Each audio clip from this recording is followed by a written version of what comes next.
So, last night I watched the newest episode of Tales from the Territories on Polynesian Pacific Pro Wrestling, or Polynesian Pro Wrestling. Basically, the first way I said it, Polynesian Pacific Pro Wrestling, it was its actual name. And it was based out of Hawaii. And to say that this episode was actually better than last week's, and I'm sure everybody that's going to talk about it, even Salamonster, would agree that it was actually a lot more interesting and better than last week's. That would be, as the old saying goes, an understatement, because it was more interesting than we thought. First of all, they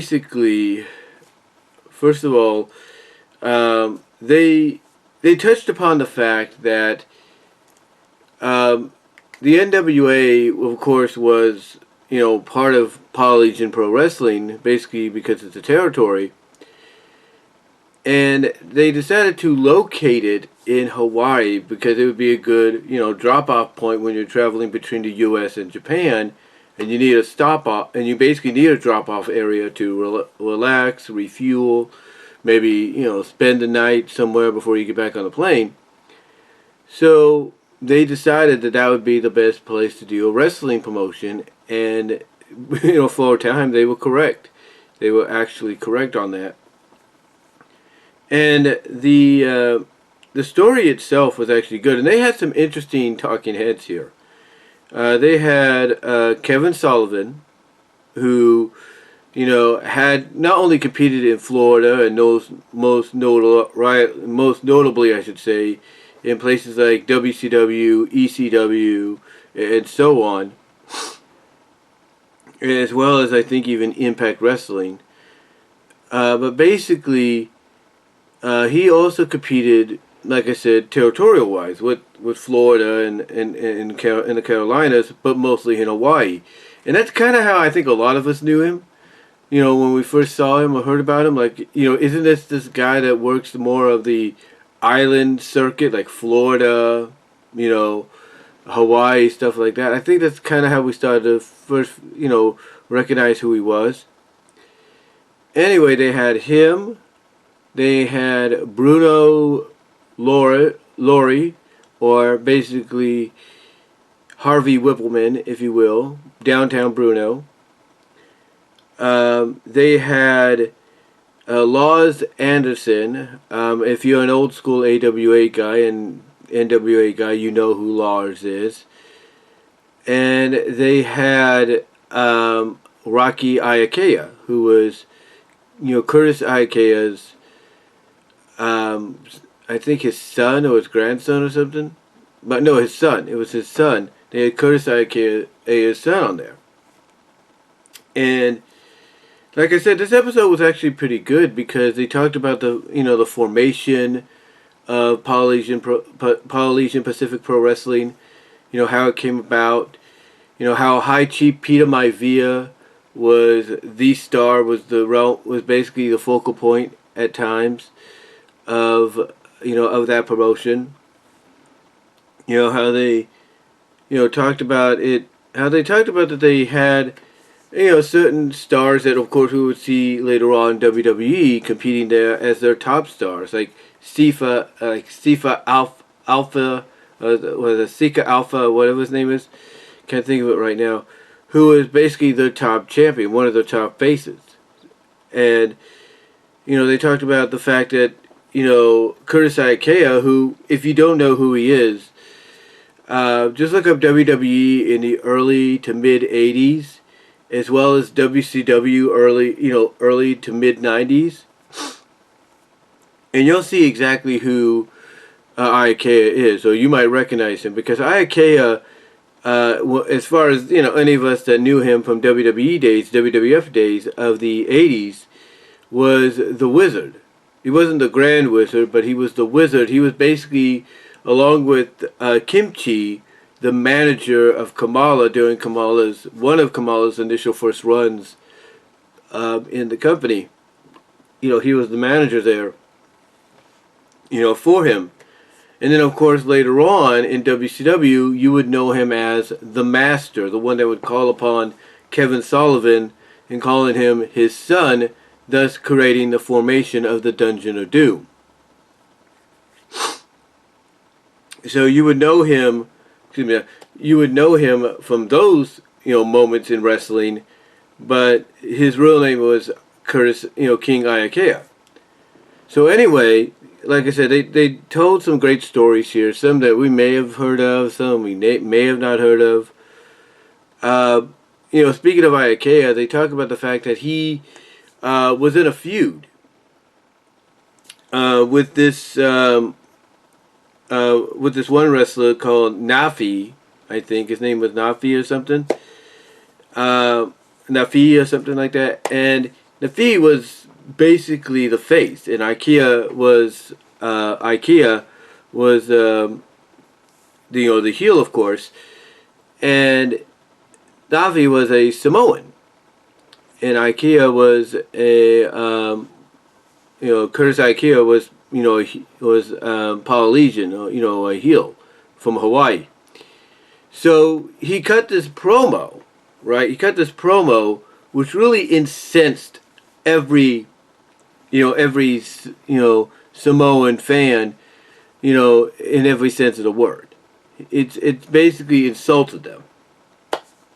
So what happened is he's having this match, and the one thing we found out about Rocky Iaukea, Curtis's son, is King Iaukea loved violence. He loved the hardcore style, which is why when you would see him as the Wizard back in the WWF days, managing Kamala, he always had these scars on his head. Or you would see him as the Master, even though he was painted up with all this white powder and everything, you see the little scars. That's all because he loved the hardcore style. He wasn't no Sheik, we'll put it that way, but he loved violence. He loved violence. And there was one time he had this match with this guy, this Nafi guy, this Samoan guy, and he basically was set up in the corner to be hit with this guy's splash. Basically, the guy set him up back first on the, the back facing, the Nafi, the Samoan babyface. Iaukea was like, this way, and it's backwards, facing, the babyface. And what happened is, as soon as Nafa, came running at him for the finish, Iaukea pulled back from that, pulled the turnbuckle off, and the babyface, the Samoan babyface, hit his head. Nafi hit his head to the point that it gushed him out the hard way, if you will, to the point that it splatted all over. The blood, I don't know if they were Rocky Iaukea was exaggerating this or not, but basically when the babyface hit the turnbuckle, the Samoan babyface Nafi hit the turnbuckle, face head first. Not only did he get busted open, I'm assuming the hard way, but blood poured out to the point that it hit a lot of the Samoans in the face. And that was pretty much enough for them being like, okay, this Iaukea guy's got to go. He's dead meat. And basically it caused a riot. It caused a riot to the point that it took a while before the ring bell boy could go over, and ring the bell, which would signal Peter Maivia and the baby faces to come out and and clear the ring, get things settled down. And Maivia had to say something because he was Samoan. He had to say something in Samoan, and he basically said, "Look, we don't need your help. We appreciate it, but we don't need it. We got this handled." And when he spoke, basically that was enough for them, to calm down. That being the fans, being the audience, and all that. But what happened, unfortunately, is somebody grabbed a piece of cement, or I'm guessing a piece of brick or something like that, and threw it. And what it did is it hit one of the young officers who was assigned to be there by Rocky Iaukea's grandfather. It hit one of the young officers in the head. I'm assuming it didn't kill him, but it did hospitalize him. And that was like, and to hear that, you know, it really shows you, not just from what we've heard in previous episodes, you know, and everything, but even now, still, it shows you how protective kayfabe was for the wrestlers and the fans. Like how, you know, how secretive this had to be kept, so that fans wouldn't be clued in on, oh, they're just acting. They're, you know, the athletes that act. You know, they wouldn't be clued in on that. So, you know, so that was one interesting story that got my attention. I was like, oh, okay, that's pretty interesting. And but then they talk about a story between Billy Robinson, and I'm sure some of us have heard about Billy Robinson. I know I have. You know, not as much, but I have heard the name. And Peter Maivia, and I think they were out to lunch or dinner. And what happened is that, you know, as they're eating, Maivia, he's eating with his fingers. You know, he's eating with his hands and all that because, you know, that's how he likes to eat. Makes it feel more comfortable, but also maybe from a kayfabe sense, you know, it keeps in character. Just assuming. But what happened, because, you know, Billy was with him, Billy holds up a fork, and this is according to the dramatization from what one of them was saying. Billy held up a fork and said, why don't you use a fork? Why are you using your hands like a heathen? And the moment he said that word, he said that to Maivia, that sent him off. And not only did he start beating the hell out of Billy Robinson and rip his eyeball out, from what they said, he, in addition, threw him out the window of the restaurant. Now, obviously, Robinson got his eye put back in, but if you've watched and followed Billy Robinson, the wrestler, you would always notice he had a crooked eye, and they showed that. You know, and they explained that's why he's always had the crooked eye, thanks to Peter Maivia.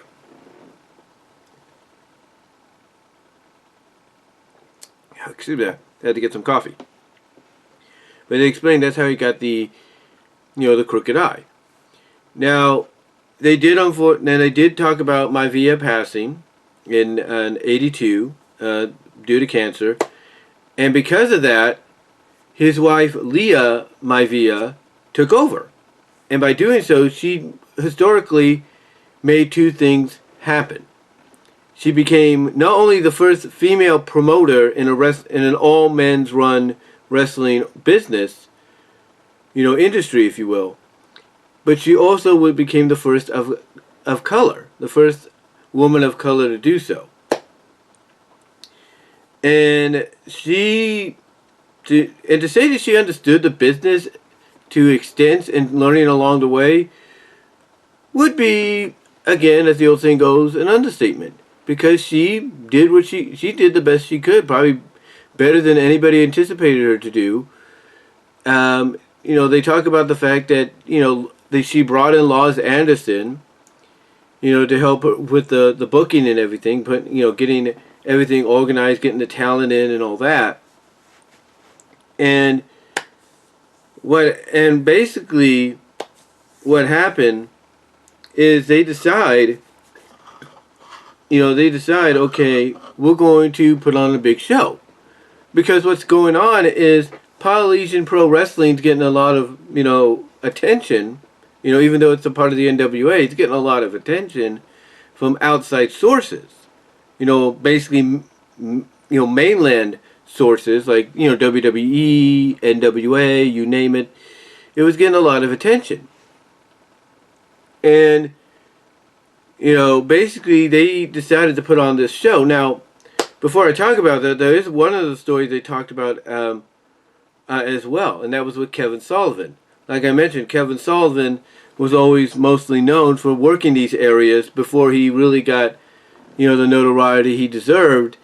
You know, when he came to WCW and the NWA and, you know, ECW and all that, you know, he'd be going back and forth and stuff, you know, for these territorial places like Florida and Hawaii and all that. Anyway, what happened is that Kevin, you know, gets booked to go compete in Polynesian Pro Wrestling, and he's booked to basically win the championship. He's booked to beat Sifa Alpha for the championship. Sika Alpha for the championship. But Kevin notices as he's riding along, he sees all these different, Samoans and Polynesians, working on the road. They're drinking this, as he calls it, LSD, psychedelic-like drink, the kava, as they call it. I think they call it the kava. And he notices that as soon as he goes out to that ring, he realizes, hey, if I go through with this original plan to beat Sika Alpha, I'm not going to get out of here alive, because Sika was over. He even compared him to the fact that he was as over as Jimmy Snuka was when he first started on the mainland for WWE. So Sullivan's like, man, if I do this, I'm dead meat. So what does Sullivan do? As soon as the bell rings, he grabs, Sika, pulls him down on top of him while he's laying on the mat. He tells the referee, count to 3 or I'll effing kill you. The referee counts 3. Sullivan gets the hell out of the ring. And Leah Maivia and Sika are wondering, what the hell is that? And everything. And even Maivia's like, hey, go out there, do it again. And everything. Like, she's encouraging him, hey, go out there, screw yourself over again or whatever. Because I think she liked what she saw and saw the, reaction it got. And Sullivan's like, nope, not going to do that. I'm not going to do that anymore tonight, because he was afraid for his safety. He was afraid for his safety because, of the fact that he knew if he would have won, people, not realizing that it's all an act, it's all a work and everything, still believing it's real, probably would have, he was afraid he'd probably get his, his life taken from him, if you see what I'm coming from. Anyway, they get to another part of this episode where they talk about Leah Maivia putting on this big, huge wrestling event at Aloha Stadium called A Hot Summer Night. And it attracted the attention because, again, like I said, Polynesian Pro Wrestling was attracted the attention of a lot of the mainland promotions. So this was, basically seeing the publicity they were getting, Leah Maivia decides to put this, all-star event, all-star event of wrestling, basically she decides to put it on, if you will. That's the word I was looking for. She decides to go and put this together, put it on. She gets in contact with all the promoters that are interested or finding interest or getting some, what's the word? I'm getting some flyers, I guess you could say, some information of the notoriety Polynesian Pro Wrestling's having. So she gets in contact with all of them, from WWF to, NWA to WCC, Japan, Mexico. She gets the talent in there for this event, right? This Hot Summer Night event. And you got talents like Andre in there, Kevin Sullivan. You have, I think they showed Giant Baba in there. You basically had a very inter-promotional feel to it long before even, I think, CWA, WCCW, and AWA did Super Clash 3. You had this, mix of, talent from different promotions or aligned with different promotions fighting each other, in interpromotional like matchups for Polynesian Pro Wrestling. But here was the issue, though. According to Los Anderson, even though they put this event on, there was a catch. And that was from Jim Crockett. And Crockett basically said, look, our guys can compete, no problem. But if you film them competing, if you even record or film them competing, that's it. We're out of here.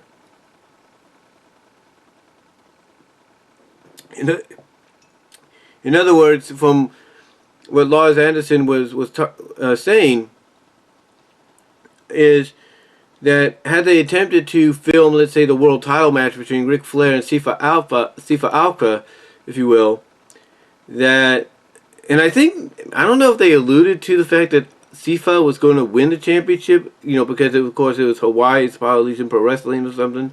I'm not really sure. But anyway, basically, they say, basically what Laws Anderson said was, you know, they could not film, according to Crockett, because Crockett said, you film our talent, we're out of here the moment you do that. Because they were going to broadcast it over satellite for everybody to see, right? And Crockett's like, look, our guys can compete, but they can't be filmed. Because if they do, we're gone. So, basically, Laws Anderson said that because of that agreement, they have no footage. They have no footage of Ric Flair and SIFA Alpha or any of the NWA/WCW stars at that time that had competed on that event alongside stars of WWE, AWA, Japan, Mexico, you name it. You know, so they don't. So even though those matches happened and people that were in attendance that night know they happened, you know, basically Jim Crockett was like, you can't show it. You can't show it. So anyway, despite that, the event turned out to be a success. They sold 2,200 tickets. Oh, not 2,200 tickets. That would be very low. 22,000 tickets to the event for people to watch and see. And, you know, they followed it up the following year, but unfortunately the attendance went down by 3,000, if not more. And the reason it went down, basically, is because of what happened later on. Now, the other stories they did talk about here is Laws Anderson was, you know, attacked by two people that were part of the stockholders that had, you know, investments in Polynesian Pro Wrestling. Well, at least one of them anyway. And they were trying to basically beat him to death, or beat him down to the point that it, going to Laws, they threatened to throw him in the ocean and thus kill him to get him out of the way, because they wanted basically a major piece of Polynesian Pro Wrestling. And it was all because of the fact that, according to Laws, he was selling tapes. He was selling tapes of Polynesian Pro Wrestling outside of, you know, the company. And the investors felt like, well, if he could do it, we could do it. And that's what led to what happened to him outside of a restaurant or outside of a bar, you know, where they were drinking. And Laws admits, look, I had a little too much, so he was basically walking out to get some, I think, fresh air to kind of get himself sober, and that's when he got attacked. He says he can't remember any much after that, but he does recall, because I guess the ticket lady there that saw what was happening and called the police, you know, went out there and pried his tongue, because he was getting beaten down so badly, his tongue went into his mouth and started to gag him. So she had to get a spoon, according to Laws Anderson, and basically, you know, pry his tongue loose so he could, you know, so he could breathe and stuff. Anyway, after that, like I said, things started to kind of, you know, trickle downhill a little bit for Laws and for Leah, because one of their color commentators, I can't think of his name. It was like, what was it? Daniel Wakamani or something like that. I can't think of his name right now. But one of the close comrades in Polynesian Pro Wrestling, the color commentator, started to decide, okay, I want to break off and do my own thing. So he decides he's going to break off, do his own thing by booking shows outside of Polynesian Pro Wrestling. And Laws Anderson and Leah find out about this, and Laws is like, look, we have no problem if you do that and you want to use our guys, but you have to pay a booking fee if you're going to use our talent. You know, and the color commentator, he didn't want to do it, apparently. And what happened is that Leah, according to Laws Anderson, had one of the referees call up the color commentator and threaten that if he goes through with this or he doesn't pay the booking fee, you know, they're going to go after his son and cut off his son's balls. And I was like, holy It's like, whoa. The Samoans, let's be honest, the Polynesians and Samoans, they took this very seriously, just like anybody else in the territorial days. But to take it that far, it's like, whoa. So what happened is the color commentator, scared and spooked by this threat, contacts the police and thus the FBI, who wires him so that when he goes and meets with Leah and Laws to do the payment for booking fees to get the talent he needs for his show, that the moment Leah and Laws walk out, that's when they're greeted by the FBI drawing guns at them, and they're arrested and put in jail for at least 2 days, and then after that they get 13 weeks of trial. They get 13 weeks of trial, and they had several people come to the stand to, I guess, say their piece and everything. Come say their piece.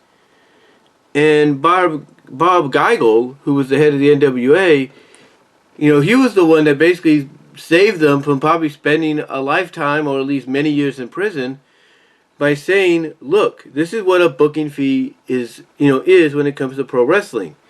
And that was enough for the court to be like, okay, there's no reason to continue dragging this on. Anderson Maivia, you are found not guilty. And it was all thanks to, like I said, Bob Geigel explaining what a booking fee was, because the people, of law enforcement, like the FBI and the courts and all that, had no idea what a booking fee was when it came to, sports or sports entertainment like professional wrestling. So, they were found not guilty. However, and they talked about this, and they felt that it was not fair at all, that even though she was found not guilty, she was still punished, that being Leah Maivia, because she ended up being deported back to Samoa. Even though she was not found guilty, according to them, the courts were angry that they couldn't find nothing against her, because they kind of looked down upon, the practices of wrestling. Even though they didn't know much about it, they still looked down upon it.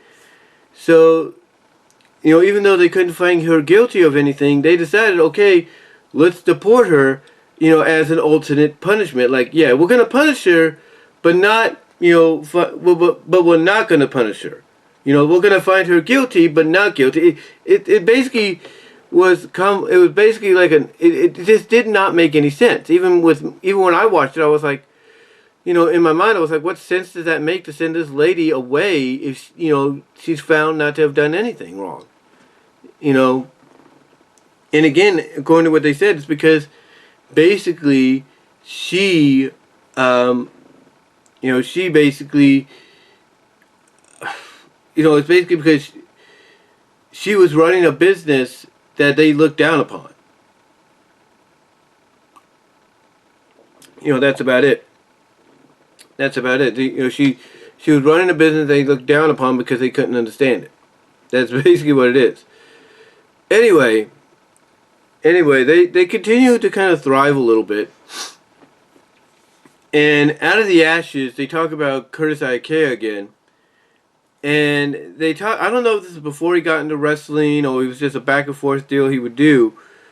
But he used to sell beach equipment like surfboards, stuff like that on the beach, on the beachfront and everything. And the hotels were not happy about it because they were not getting a piece of the profit. But there were also other people that were upset about it because they're like, well, why is this guy able to do this and we can't? It should be, up for bids, being able to, establish like a little side business on the beach or the beachfront. So what happened is Curtis Iaukea basically every day he would get issued a ticket and everything. He would get issued a ticket and everything because he wasn't supposed to be doing what he was doing, even though he was trying to make a living. And he wasn't doing anything really harmful, if you will. So what happens is Rocky Iaukea grandfather contacts the news because his grandfather's a former policeman, contacts the news, gets a news camera guy to come out, hide in the bushes, because they know, the police are coming on a certain day to come talk to Curtis Iaukea. So the police come in. They say, "Look, we're not going to arrest you, but we're going to confiscate your confiscate. That's easy for me to say. Confiscate your stuff, so you don't have anything to do business with." So what happens is Iaukea, knowing that the camera person is there hiding, filming all this, is like, okay, fine, but it's like, okay, I gotta act like I'm protecting my stuff. Like, I know they're not gonna arrest me. They're gonna try to confiscate my stuff, but I gotta try to protect it. I gotta fight for it. So what he does is he basically, towards the end of the struggle, or, I say that with quotation, struggle, he decides to basically go down to where some shark fins are, or at least swimmable shark fins, if you will, and bash his head on purpose on a corner of the crate and start gushing out blood. Right in front of the police officers. And then that's when the camera person comes in, and the police officers, according to Rocky, are like, where the hell did this cameraman come from, Anyway, as a result, Iaukea was able to maintain his spot there on the beach, even to the day he died. So he was, even after wrestling, he still was able to remain there and do his thing. Whatever that was. He was selling beach equipment or surfing equipment, whatever. Anyway, they also told stories about The Rock. Bruno Harvey, if you will, had a story where, Rocky Johnson asked, him if Dwayne could stay with him for, a while. Well, of course, he was wrestling in the territory. So what happens is Dwayne, he's at 14, 16 years old. Him and Harvey are walking through the Broadway section of Nashville, and Dwayne sees this, not just sees this car, but what happens is, a couple of drugged out guys, that's how he described them, that's how Bruno described them, approached him and Rock and said, hey, look, I'll sell you this car for $400. And Bruno's like, nah, we don't have to do that. But then Dwayne's like, hey, you gotta give me that car, man. You gotta give me that car. And Bruno's like, but you don't have $400 on you. You don't have the money on you, Rock. And he's like, well, you do. He basically points to Bruno saying, you do. So Bruno's like, okay, look, I have 40. It's all I have right now. Will that be suffice? And the guy's like, sure. Going to Bruno, the guy's like, hey, that's good enough for me. So they buy the car. He gets the keys.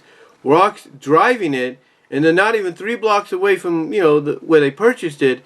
Rock stops. Bruno thinks, oh, great, the car already sputtered out, right? Nope.